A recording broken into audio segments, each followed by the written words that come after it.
घाटी का माटी जिंदाबाद, जोर से बोलो जिंदाबाद।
इस शो के प्रायोजक है मां भवानी डेकोर प्राइवेट लिमिटेड, मतलब a complete floor solution, new 0 mile Dadar road Muzaffarpur.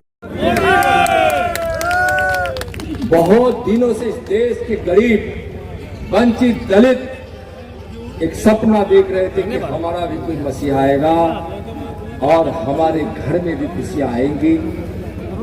उस खुशियों को लाने वाले हमारे प्रधानमंत्री आदरणीय नरेंद्र मोदी पर बुरी नजर डालने के लिए वैसे लोग जो अनुसूचित जाति, दलितों का, वंचितों का, गरीबों का, सभी का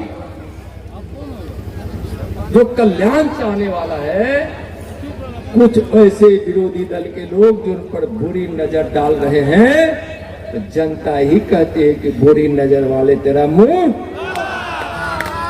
बुरी नजर वाले तेरा मुंह। कोई उपाय नहीं है विपक्षियों को। देश जीते हैं, 2025 में बिहार भी जीतेंगे। और संविधान गौरव दिवस के इस कार्यक्रम में आज जिस संख्या में हमारे यहाँ दलित अनुसूचित जाति भाई आए हैं, मैं उनको आज बताना चाहता हूं कि किस प्रकार से कांग्रेस ने और अब आरजेडी जैसे कम्युनिस्ट जैसे पार्टियां ने आज बाबा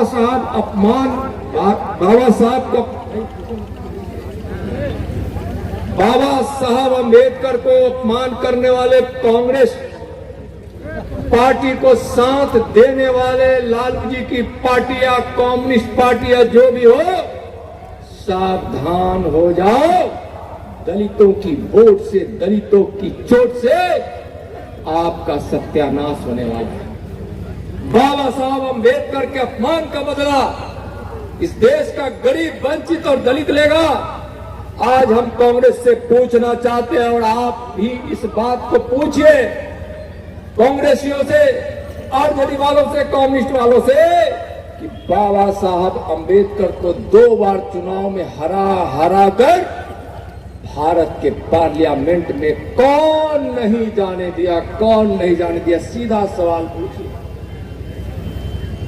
जिसे हम अपने बच्चों के जन्म में भी यह गीत नहीं गा पाएंगे। बेटा हुआ तो राम अइलन हमार अंगनमा और राम, बेटी आई तो सीता अइलन हमार अंगनमा। अंतिम संस्कार में राम नाम सत्य को बोलना भी रुकवा देगा ये लोग, मंदिर में जाना भी रुकवा देगा, हल्दी की गीत को भी रुकवा देगा और विवाह के गीत को भी रुकवा देगा। ऐसे लोग हैं, इनको सत्ता चाहिए। वही लोग हैं जिसके कारण देश का बंटवारा हुआ है। तो आपको समानता का अधिकार हो, आगे बढ़ने का अवसर हो, पूरा फ्रेम खराब कर विकास की योजनाओं का लाभ हो, कल्याणकारी योजनाओं का लाभ हो, इसके लिए नरेंद्र मोदी जी की प्राथमिकता में हमारे दलित भाई वंचित भाई हैं। और एक गरीब का बेटा प्रधानमंत्री बनता है तो गरीब के बारे में सोचता है, और जो गरीब के हित की बात करने वाला होगा वह संविधान को छूने की कोशिश भी अगर कांग्रेस आरजेडी के लोगों ने किया या अपमानित करने का काम किया, नरेंद्र मोदी जी का कानून वहां तक पहुंचेगा। नरेंद्र मोदी का फंदा भी टूटा और कांग्रेस के तुष्टीकरण के कारण भारत को एक दिन आजादी मिली और एक दिन पहले ही आजाद कर दिया गया पाकिस्तान कांग्रेस। तो इस प्रकार से कांग्रेस के तुष्टीकरण नीति का भी भीमराव अम्बेडकर साहब विरोध करते थे। 370 धारा कश्मीर में लागू न हो, 35A लागू न हो, इसके लिए भीमराव अम्बेडकर जी बार बार प्रयास करते रहे और दिखाते रहे। आज 370 धारा जब नरेंद्र मोदी जी की सरकार समाप्त करती है, आज अम्बेडकर जी की आत्मा को शांति मिली होगी और आज अम्बेडकर जी जहां भी होंगे प्रसन्न होंगे।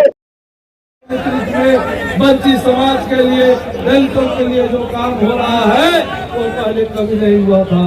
आपको याद होगा साथियों, 2005 और मुख्यमंत्री सुशील कुमार मोदी जी को जब बिहार में काम करने का मौका मिला तो बिहार का दिशा और दिशा में बदल गया।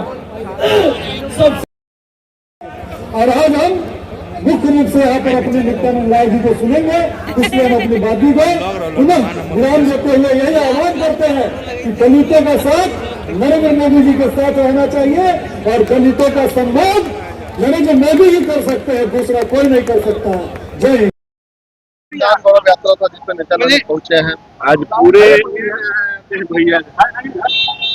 पूरे भारत में भारतीय जनता पार्टी द्वारा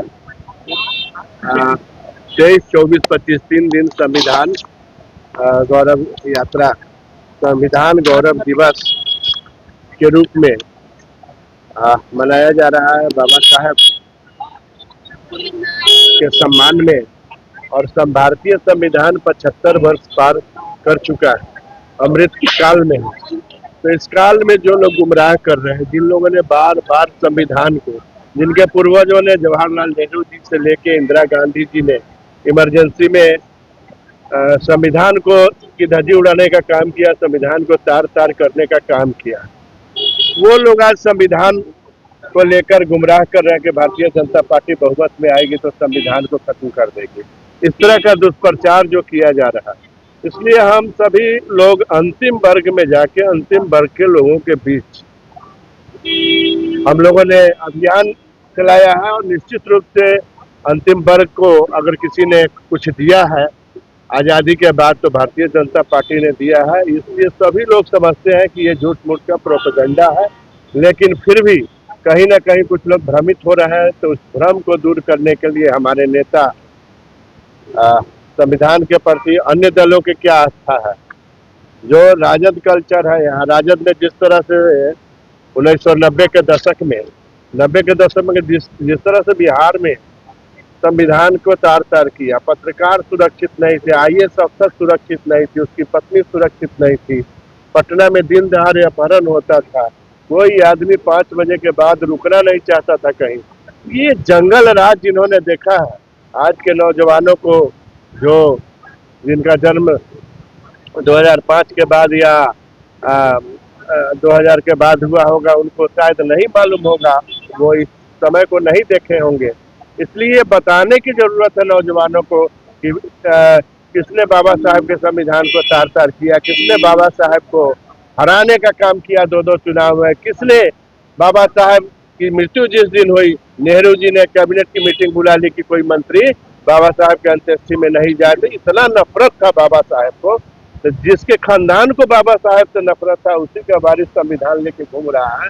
तो ये चीज बताने की जरूरत है और लोगों को गुमराह नहीं होना चाहिए। ये लोग सत्ता के लिए सब कुछ करते हैं, सत्ता के लिए कहीं जनेऊ कुर्ता पर से पहन लेते हैं और कहीं टोपी पहन लेते हैं, इसलिए ये सत्ता के लालची हैं, इनके पास कुछ नहीं है, ये जनता के नहीं है, देश के नहीं है। चुनावी बात है तो कहीं ना कहीं दलितों को वोट को एकत्रित करने का भी एक एजेंडा भाजपा के द्वारा चलाया जाए। आप दलित वर्ग में चले जाइए, जिनके घर में 25-50 किलो अनाज पहुंच रहा है, 50 लाख का इलाज पहुंच रहा है, जिनके छत बने हैं, जिनके पूर्वज डिबिया और ललटेन में मर गए, आज एलईडी लाइट में सो रहे हैं, टीवी देख रहे हैं, मोबाइल चला रहे हैं।